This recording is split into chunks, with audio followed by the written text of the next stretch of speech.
Olá pessoal, tudo bom?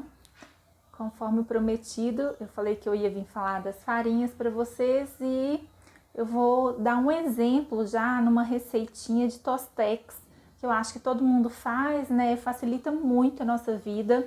Então, para quando a gente quer uma coisa diferente, a receita do Tostex é que essa massinha base, ela serve para bolo, ela serve para talvez fazer uma panqueca.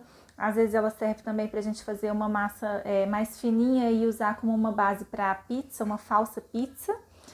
E quando eu comecei a mudar minha alimentação, que eu fui parando um pouco de comer pão, eu usei muito essas receitas de Tostex.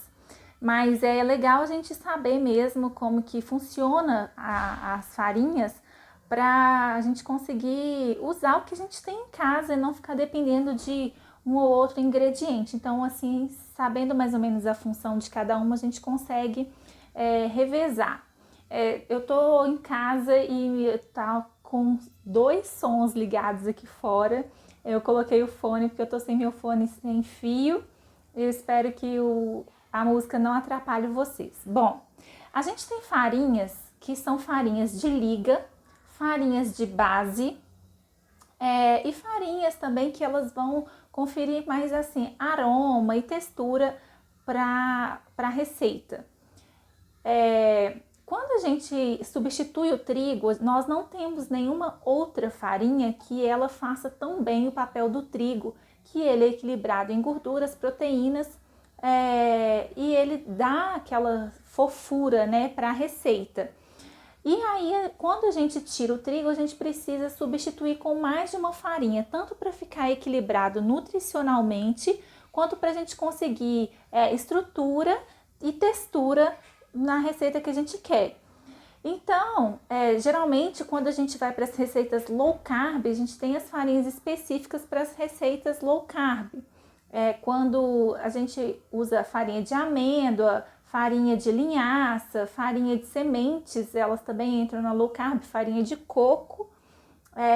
E aí, no caso da farinha de coco, a gente tem aquela farinha do resíduo, que ela é mais fibrosa. A gente tem a farinha de coco branca e temos a farinha de coco marrom, e elas são diferentes. Então, quando você for fazer uma receita, tem que observar essa questão, porque a farinha branca ela é mais fina, ela não interfere tanto assim, ela não fica tão seca quanto a farinha de resíduo e quanto a farinha marrom. Além de tudo, ela tem um sabor menos pronunciado, né? Então, em base, né, em tese, quando a gente vai fazer uma receita de bolo ou de tostex, né, e tal, a gente precisa de uma fonte de gordura, a gente precisa de uma farinha que vai dar estrutura e uma que vai dar maciez. Por isso que a gente usa tanto a farinha de linhaça junto com a farinha de amêndoa. A farinha de amêndoa, ela tem bastante umidade e a farinha de linhaça, ela vai ajudar ali a absorver a água e dar mais maciez para a receita que a gente for fazer. Então, eu separei aqui algumas das farinhas que eu tenho em casa, que eu uso bastante.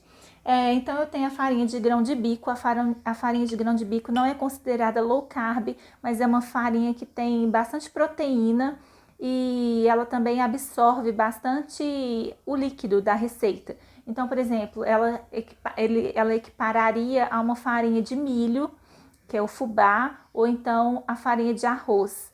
Então, se você usar muito, além de ter um sabor mais forte, um sabor diferente, você também vai precisar de mais líquido na receita, ou então combinar com outra farinha, que é o que a gente sempre faz. Então, você poderia combinar com uma farinha de aveia, com uma farinha de linhaça, que é o que eu gosto de fazer, eu gosto bem de combiná-la com uma farinha de linhaça, ou então até com uma farinha de amêndoa, que como eu falei, como a farinha de amêndoa tem muita gordura, ela traz a umidade para a receita.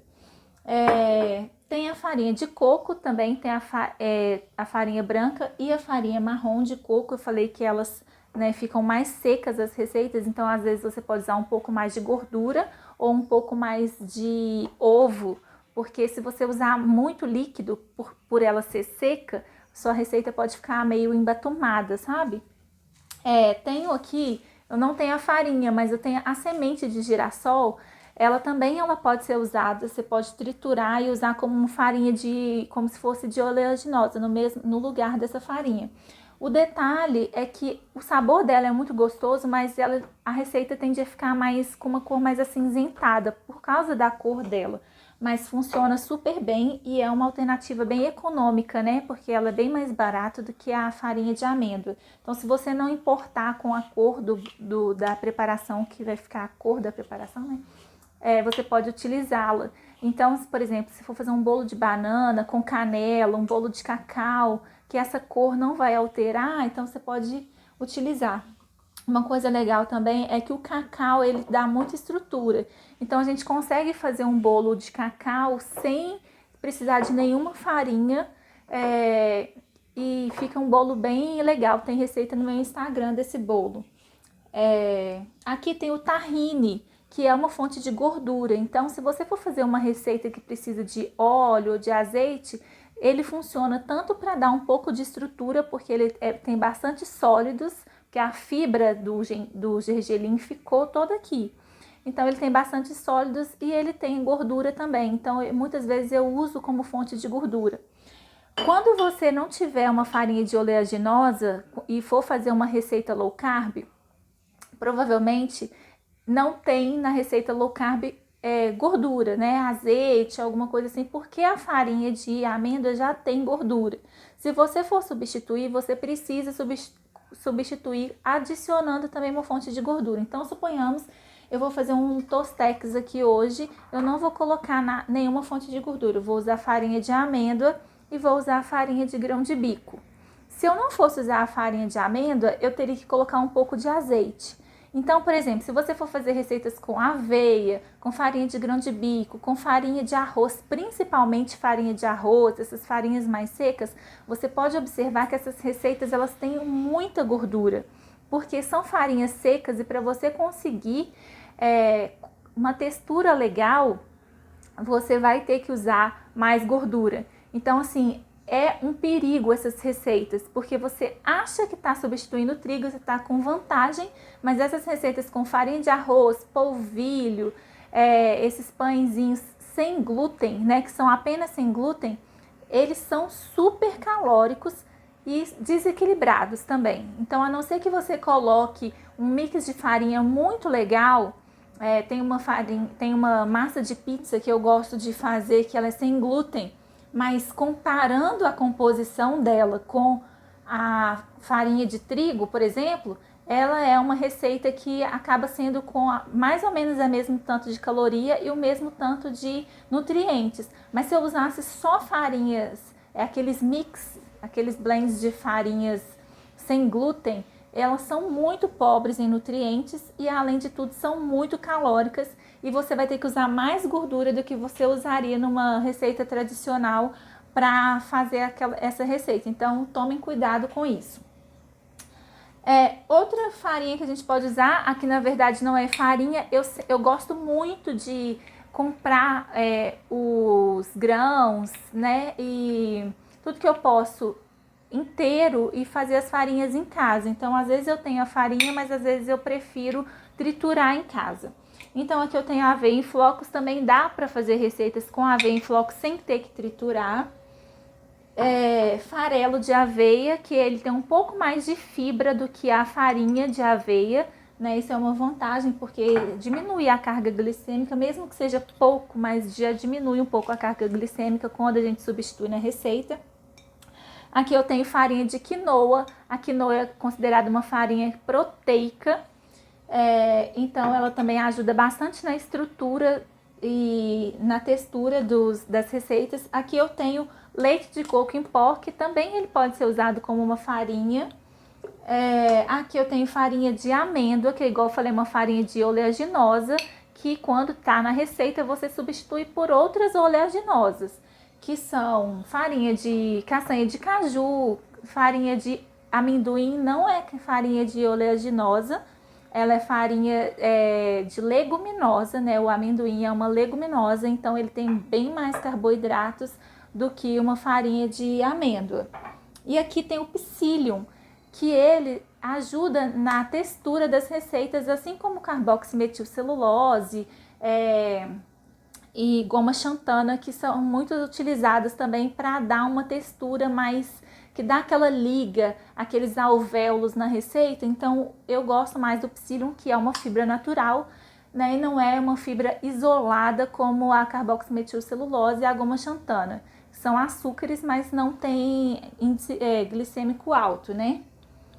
E aqui tem a quinoa em flocos também, ela serve para fazer receitas, só que a quinoa em flocos ou em pó, ela tem um sabor mais amargo. Então eu sempre combino com outras farinhas também para não ficar muito gritante.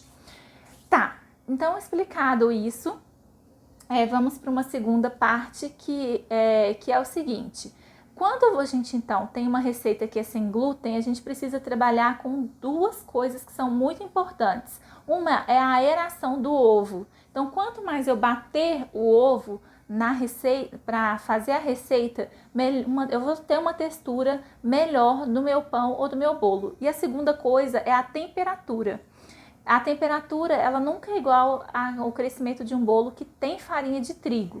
Então a gente precisa de uma temperatura sempre mais baixa, principalmente assim, a gente pode começar numa temperatura de 180 graus e diminuir para 160, mas o mínimo que a gente conseguir é o ideal, tá?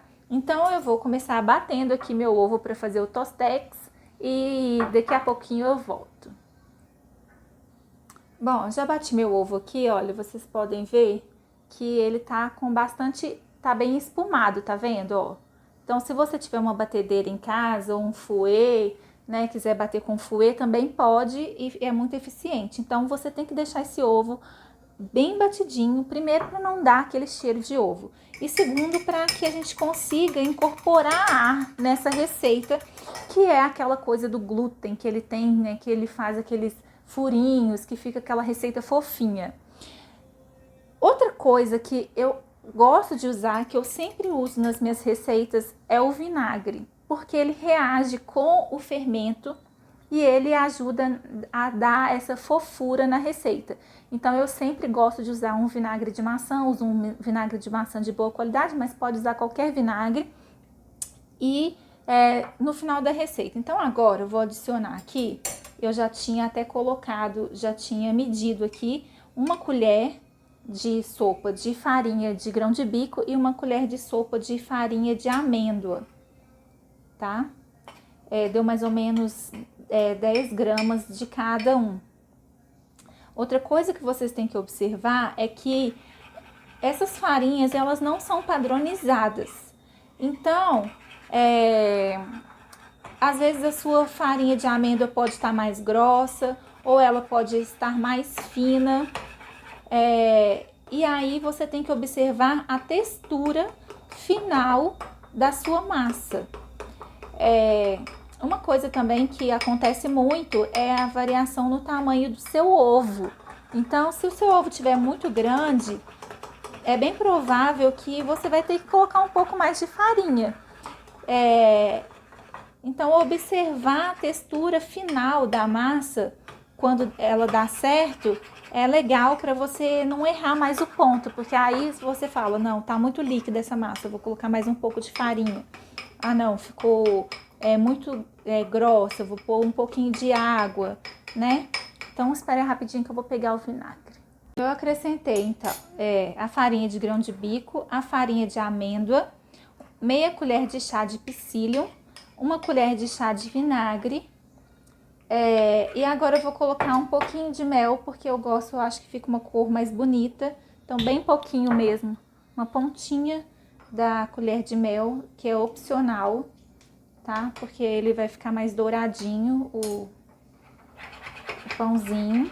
Eu vou mostrar pra vocês que o psyllium, ele vai absorvendo a água, o líquido da receita. Vou mostrar pra vocês como que fica a textura, ó.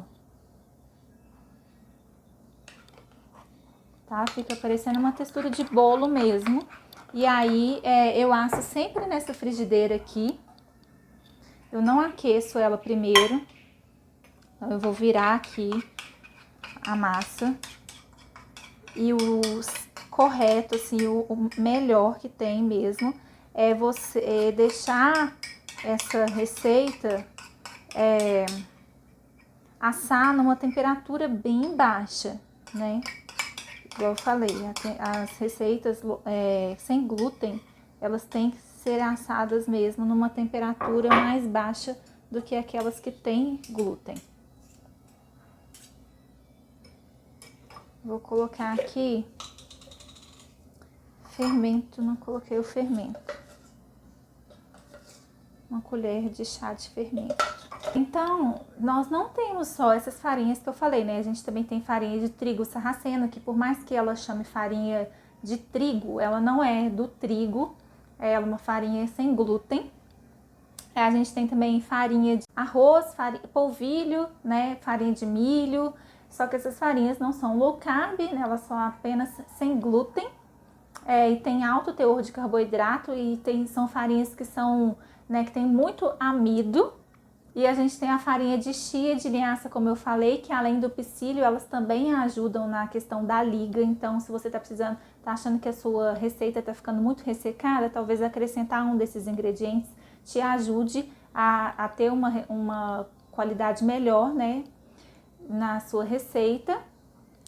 E é importante também você pensar que essas receitas low carb, por exemplo, se a gente for fazer um Tostex low carb, elas têm muita gordura e tem muita caloria.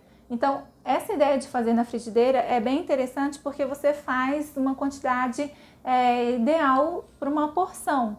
Então, você consegue controlar melhor a ingestão desses nutrientes, né? Então, mais ou menos 30 gramas de calorias vinda dessas sementes e dessas castanhas no dia. Então, para quem está fazendo uma dieta que é com um foco específico, né? Então, é bem interessante a gente não exagerar nesses ingredientes.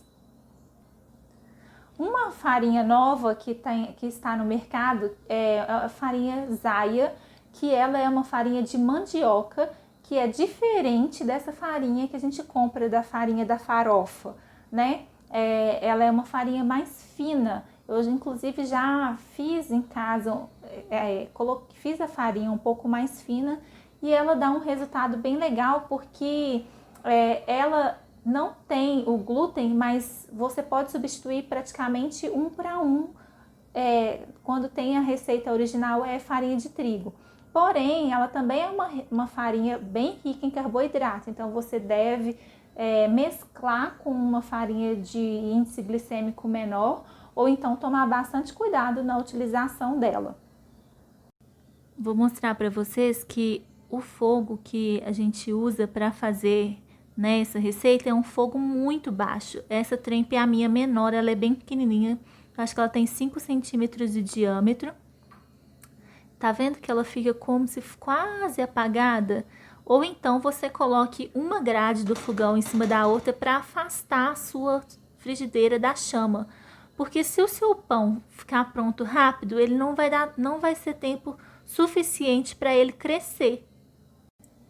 Olha só, pessoal, tá vendo? O pão já cresceu e ele tá bem firminho em cima. Então, só quando tá firme em cima assim é que a gente vira. Então, vou virar.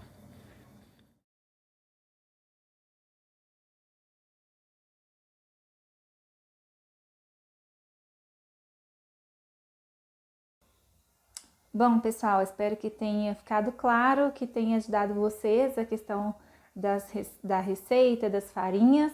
Qualquer dúvida, vocês podem me mandar mensagem. E eu tô pensando em gravar uma live a respeito de farinhas, então vocês podem me mandar perguntas, dúvidas que vocês têm na hora de fazer esse tipo de receita, que eu vou responder tudo em uma live. Eu vou colocar lá no meu Instagram também uma caixinha. E uma coisa que aconteceu, na hora que eu tava fazendo a mistura, eu gravei, eu achei que estava gravando e não estava. E eu coloquei então uma colher de sopa, 15 gramas de tahine, uma colher de sopa bem cheia de farinha de grão de bico, em torno de 10 gramas que eu pesei, e uma colher bem cheia de sopa de farinha de amêndoas, que também deu 10 gramas, tá bom? E além disso, né, aqueles outros ingredientes que eu falei com vocês, que foi o mel e o vinagre e o psyllium. Um abraço e até a próxima!